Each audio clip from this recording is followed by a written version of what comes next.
Okay, my name is Carly Schultz Cruz.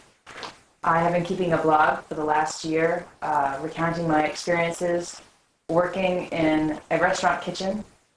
I worked there for free, I was not paid, and I had decided that I wanted that experience. I really enjoyed cooking at home and thought of it as a possible career change, but before spending several $1,000s to go to culinary school, I thought perhaps I should try actually being in a restaurant first, see if I really was right about what I thought it would be. And once I started working, I decided I wanted to document my experiences. I've been a long time online journaler. At the time that I started my blog at restaurantslave.com, I had been keeping another journal for about 5 years.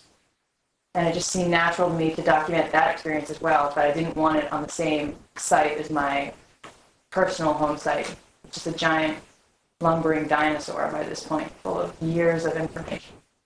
So I decided to set it up separately as a blog with a different format. I started the online journal in the fall of '96. All right. And when did you first start the blog? I started that probably about a month before I went into the restaurant kitchen, so that would mean that I started it in August or July of 2001. I guess when you came up with the idea to go work in a restaurant, how did that lead to the decision to also make a blog for it? Well, by that point, I'd been so used to writing for people. At that point, for 5 years, I've been trying to update daily, at least 5 days a week, to share my experiences with people. So I was well aware of the fact that journals and blogs can be almost like soap operas to people. They're addicting.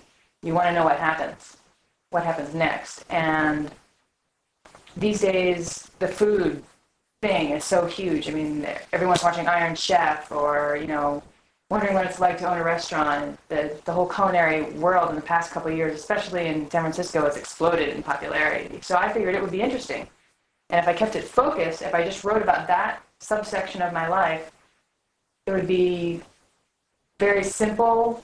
It wouldn't be full of everything else that was going on. And I knew there was going to be a lot of material because I was walking into the kitchen with no experience whatsoever. I did not know a thing really about how a professional kitchen works.